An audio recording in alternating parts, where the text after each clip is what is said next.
Miss Carolyn Craft seriously needed to pluck her eyebrows. Her outfit looked like it was picked out by a blind Sunday school teacher, and she had some 99-cent lip gloss on her snaggletooth. And that's when I realized, making fun of Carolyn Craft would not stop her from beating me in this contest. God, I love this movie. Alright, so it is not Wednesday, nor is it October 3rd, so you may be asking yourself, why am I sitting here wearing pink, quoting Mean Girls? As to why it's not Wednesday, well, the whole title of my video series probably should suggest to you that it's going to come out on a Monday. And though you were right that it is not October 3rd was not but 2 days ago, and therefore I thought it was the perfect time to talk about exactly why the limit does not exist. Alright, so of course this now infamous limit in Mean Girls, in which Katie Heron exclaims, "The limit does not exist," is this one, and that is, as x approaches 0, we want to know what the natural log of 1 minus x minus sine of x over 1 minus cosine squared of x will approach. So I'm going to go way back here and first just tell you guys what a limit is, because I'm assuming most of you don't even know that. So basically, what is this asking? This is asking, as x gets closer to 0, what does this whole function, this whole thing, this algebraic equation equal? Okay, well, it's kind of algebraic, kind of a trigonometric function. It's just everything, logarithmic function. So our first step here is to just substitute in 0 for x and see what happens, okay? So if I do that, I get the natural log of 1 minus 0 minus the sine of 0 divided by the 1 minus cosine squared of 0.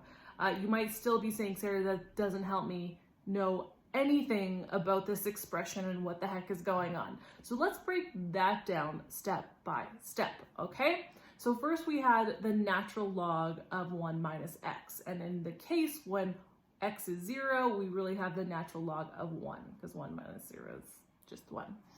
So what the heck is the natural log? This ln thing means natural logarithm. So I have gone over logs before on this video series, so here's a little refresher, and that is just a logarithm is when you have a log of x, usually this is base 10, and that's equal to y. That's basically saying that 10 to the power of this y, this unknown, is equal to x. So when I take the logarithm of something, I'm looking for what is the exponent that I put on 10 to get this number, okay? So for example, the log of 100 would be 2, because if I say log, I'm just assuming it's a base 10, and so I'm saying what exponent can I put on 10 to make it 100? Well, 2, because 10 to the power of 2 is 100. So when we're looking at natural logarithms, that's logarithms, but specifically with base e. Don't worry about what e is right now. It is an irrational number. I've actually gone over that in a previous video as well, but it is an irrational number, and that's all we need to know right now. So I'd like to know what the natural logarithm of 1 is. So again, what is that asking? It's saying e to the power of something is equal to 1. So in this case, it actually doesn't matter that e is this big, long, irrational number that's usually impossible to work with in your head, because there's only one exponent that I can put there where it will equal 1. And this is the number where it doesn't matter what's in the base. Anything time you raise a number to this exponent, the answer will always be 1, and that is 0. E to the power of 0 is 1, 7 to the power of 0 is 1, 1,233 to the power of 0 is 1. Anything to the power of 0 is 1. So that made our lives a lot easier there. Okay, so first off, we had the natural log of 1, which is 0. The second kind of crazy expression there is sine of x, and of course I've talked about this as well. So as you may remember from previous videos or from high school math class, the sine of an angle is opposite over hypotenuse. So when I make a right angle triangle here with an angle, the opposite side over its hypotenuse is the sine of that angle. So of course what happens, because I'm looking at sine of 0, so I'm looking at a 0-degree angle. Okay, so what happens to the opposite side and the hypotenuse when the angle is 0 degrees? So this angle here is going right down to 0. So what happens is the opposite side is 0, right? This was the opposite side, and then it went down to 0 when that line, that hypotenuse, just went straight across. So therefore the sine of 0 is just 0 divided by the hypotenuse, which is 0. Okay, so we figured out what the sine of 0 is, that's 0. And then the third kind of crazy thing we have here is cosine squared of 0. Let's figure out what that is. So I'm going to go back to the last bit there and say what happened to sine when the angle was 0. So now I want to know what happens to the cosine. So remember, cosine is adjacent divided by the hypotenuse. So what's happening to your adjacent side, which is the one along the bottom there? Well, the hypotenuse and the adjacent become one in the same because it's really just a straight line across now. So why is that important? Well, then when I look at the cosine of 0 being adjacent over the hypotenuse, they're the same number. So let's call that n. It doesn't matter what the number is because you're dividing it by itself. Anytime you divide a number by itself, it's equal to, guess what? 1. So if cosine of 0 is 1, then what is cosine squared of 0? It's basically saying take the cosine of 0 and square it. So what's 1 squared? It's just 1. Okay? So all of these answers then have come down to 0 or 1. And this is really, really nice. This is why it's such a specific situation, because if you're not somebody who works with math every day, this expression looks so intimidating and so gross. This natural log of 1 minus x minus sine of x over 1 minus cosine squared of x. It looks gross, looks like something you would never want to touch. But to a trained eye, when x is equal to 0, this actually ends up being pretty easy because you can quickly find out that the natural log of 1 is 0, sine of 0 is 0. That is just a trigonometric fact that everybody who's working with grade 12 math should know, and cosine squared of 0 is 1. So this whole thing then becomes 0 minus 0 in the numerator and 1 minus 1 in the denominator. But then we get something really fun, and that is 0 over 0, which just should never happen. Okay, 0 over 0, first of all, you can't divide by 0, but then taking 0 and trying to divide by 0 is like somehow even worse. So anytime you get this with a limit, you know that something weird is happening. So one of two things could be happening in this situation. This does not necessarily mean that the limit automatically doesn't exist. However, let me pause right here and say that if I was Katie Heron doing this, I would probably just hedge my bets and say the limit does not exist, because there's still a little bit more work to do from here to prove that the limit for sure does not exist. But from what I know, I feel like in this case, when you get 0 over 0, more often than not, you find out that the limit does not exist. But again, that's just my experience, and I don't know that for sure whatsoever, so please do not take me to the bank on that one. So in this case, the limit could still exist if the two sides, so remember, this is the limit when x is approaching 0. So you can approach a 0 from both ways. You can approach it from the negative and from the positive. So if the function approaches the same number from the negative and positive side, the limit will exist and will have an actual value.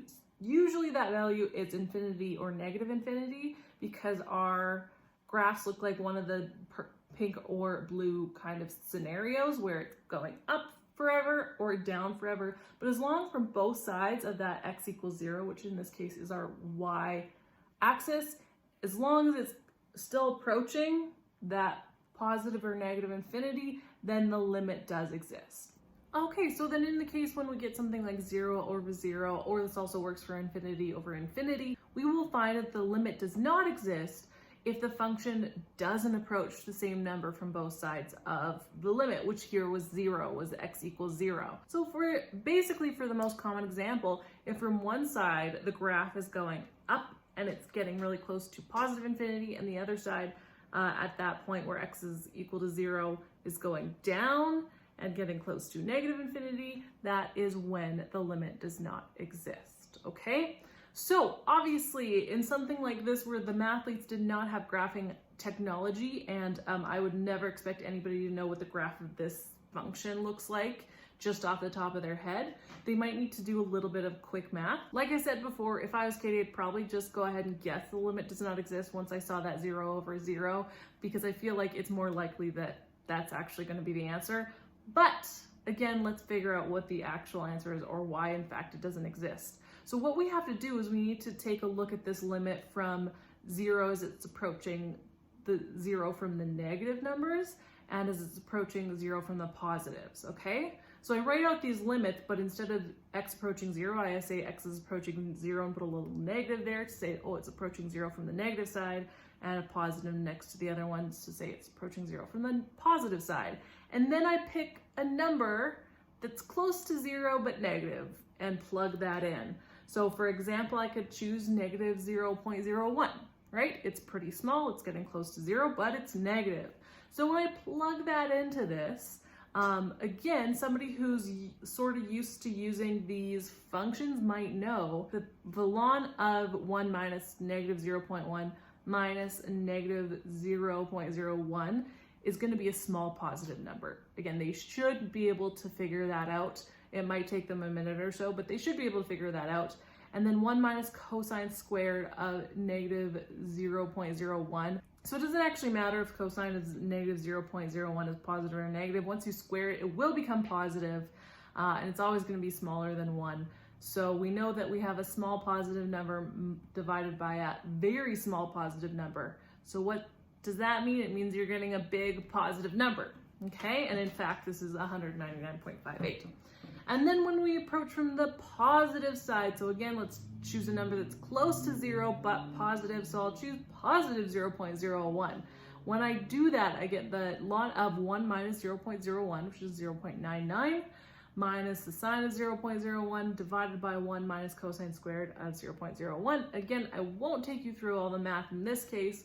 If you just want to plug this into a calculator, that's fine, but somebody who's more versed in using these kinds of things like natural logs and sine and cosine would probably know that the numerator would be a very small negative number and the denominator would be a very, very small positive number, giving us a bigger negative number, which in fact that is negative 200.5.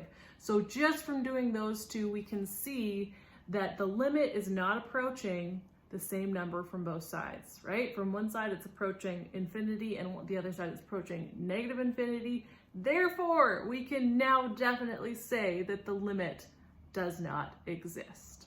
And just to go one little step further and just to show you for sure that the limit does not exist, in fact, when I take smaller and smaller and smaller numbers of x from the negative and positive side, I see that these numbers just get bigger and bigger when I'm doing the negative side and more positive, and from the positive side, the function gets even bigger and bigger but negative. So they just keep going further and further away from each other, confirming that really we don't know what happens at 0 or nothing happens at 0. It's not approaching the same thing from both sides, and therefore this limit can't exist. Well, that's it for me today. Thank you so much for watching. Hopefully you all have seen Mean Girls. If you haven't, you probably had no idea what I was talking about today. So for the first time ever, I'm going to be like a real teacher on these videos and give you some homework. And that is to watch Mean Girls, because if you haven't yet, I don't really know what you've been doing with your life. Anyways, I hope you have a fantastic week, a very happy Monday to you, and we'll see you on the next Math Monday.